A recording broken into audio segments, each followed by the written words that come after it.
조갑제 TV 시청자 여러분 안녕하십니까? 2020년 5월 27일 정오입니다. 이제 29일만 있으면은 6.25 남침 70주년이 되는 날이 됩니다. 그런데 오늘 신문을 보면은 6.25 남침 전쟁의 영웅이신 백선엽 장군, 가장 존경받는 6.25 참전 군인이죠.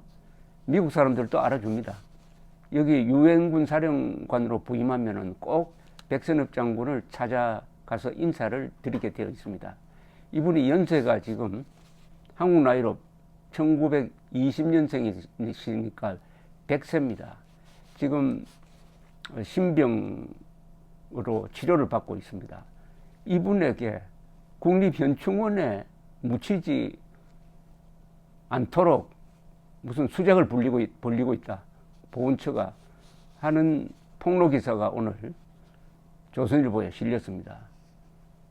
아마 속이 뒤집어질 분들이 많이 계실 거라고 생각합니다. 좋습니다. 요새 총선이 끝나고 나서 통합당과 일부 우파 세력이 하는 행동을 보면은 2022년 대선도 희망이 없겠구나 생각을 하다가도 요사이 이 정권에서, 문재인 정권이 하는 행태를 보면은 이길 수도 있겠구나 하는 생각을 갖게 됩니다. 이 희망과 절망이 오락가락합니다. 특히 몇 사람, 이수진 부장판사 출신이란 게 믿어지지가 않는데, 동작구가 자기 지역구인데 동작동에 있는 국립현충원에서 친일파를 무덤을 파내야 한다, 이런 폐륜적인 이야기를 하고 있는데 그게 표가 된다고 생각하는 모양이죠. 친일 반일 프레임으로 가면은 자신 있다고 생각하는 모양인데, 한국 사람들도 그러나 바닥을 칠 겁니다. 언젠가는. 이건 인간적으로 너무하지 않느냐라고 화를 낼 때가 있을 겁니다. 그러니까 이수진 당선자 같은 사람이 계속 발언을 하는 게 참 좋습니다. 또 한 사람, 이 사람 때문에 2022년 대통령 선거에 아직도 희망을 걸어야 되겠다, 걸 수 있겠다고 생각하는 사람이 또 한 사람 있습니다. 바로 더불어민주당 이해찬 대표입니다. 이해찬 대표의 막말은 너무 많아가지고 막말 사전을 만드는 게 좋은데, 절대로 용서할 수 없는 막말은 지난 총선 기간에 라디오에 나와가지고 통합당을 토착외구라 불렀어요. 토착외구. 이게 여기 와 있는 일본 기자들이 좀 양순해서 그런지 이런 걸 일본에 보도를 하지 않습니다. 만약 일본 사람들이 토착외구란 말을 들었으면은 어떻게 생각하겠습니까? 이거는 인종차별적 발언입니다. 그리고 반문명적 발언입니다. 만약 이걸 영어로 번역을 해가지고 서양 사람들이 알게 된다면은 아마 이해찬 처벌 운동이 나올 겁니다. 인종주의적 발언, 유대인에 대한 폄하 발언을 하면은 아마 세계 어느 나라에서든지 활동에 매우 제약을 받습니다. 세계 유대인들이 들고 일어납니다. 유대인 폄하 발언보다 더 심한 발언이 토착외구 발언입니다. 언젠가는 이 토착외구 발언을 한 사람들의 명단이 지금 인터넷에 다 실려 있습니다. 언젠간 지워야 됩니다. 이거 안 지우다가는 폐가망신하는 시절이 올지 모릅니다. 폐가망신. 한국 사람에다가 토착외구라고 하면은 두 가지를 더 씌우는 거죠. 하나는 당신은 일본 사람이다, 또는 한국 사람의 얼굴을 해놓고 일본에 충성한다.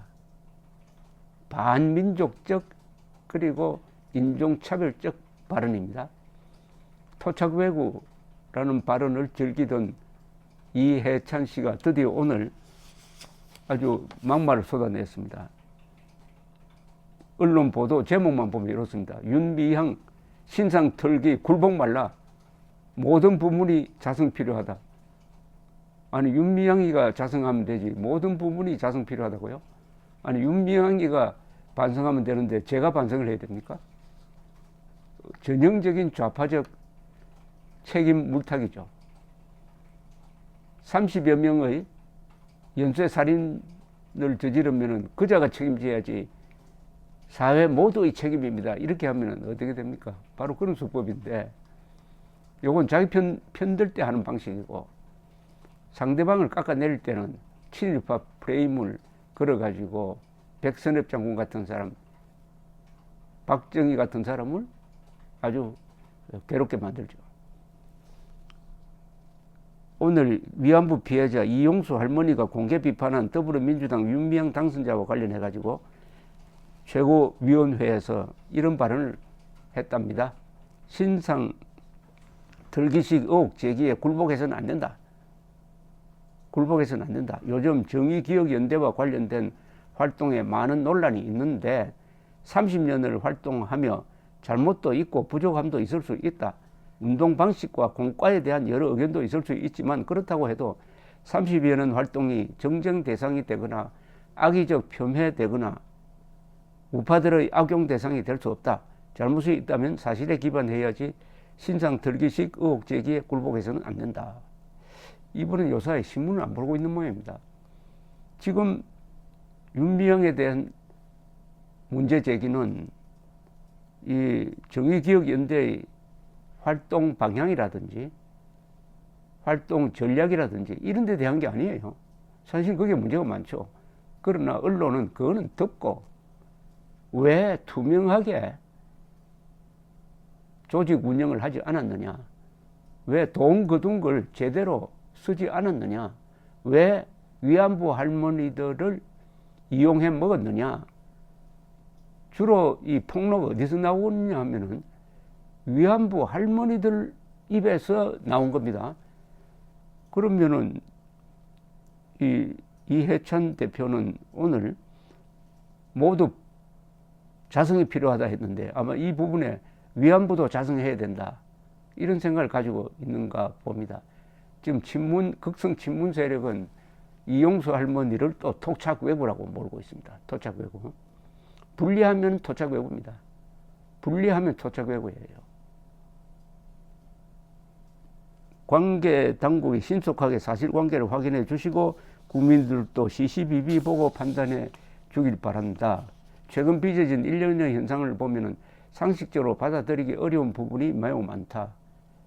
이 상식이란 말을 아무데나 갖다 붙이네요. 이해찬 씨, 윤미향의 행동이 상식적으로 받아들일 수 없지. 언론 보도가 이거 상식적으로 받아들일 수 없는 수준입니까? 이 정도가.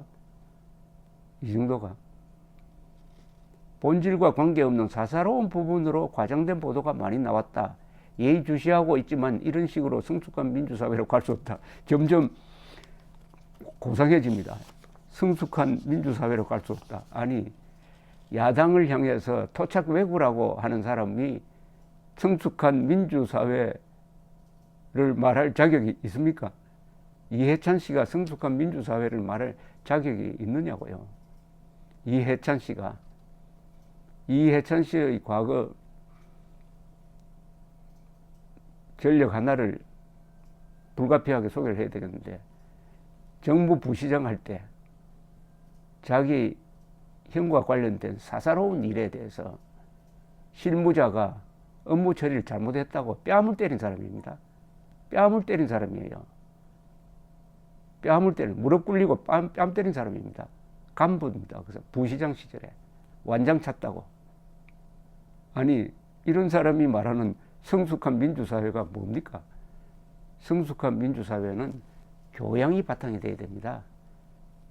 인간으로서 할 수 없는 짓, 특히 완장 찼다고, 권력의 완장을 찼다고 뺨을 때리는 사람, 부하 직원의 뺨을 때리는 사람이 거기에 대해서 반성도 하지 않고 지금 이런 이야기를 늘어놓는데 잘 됐습니다. 계속 이해찬 씨가 은퇴하지 않고 계속 이수진 씨 이런 사람과 함께 계속 이런 말을 쏟아내어서 한국인들의 인내의 한계를 한번 시험해 볼 필요가 있습니다. 우파 절망할 필요 없습니다. 이해찬이 있습니다. 감사합니다.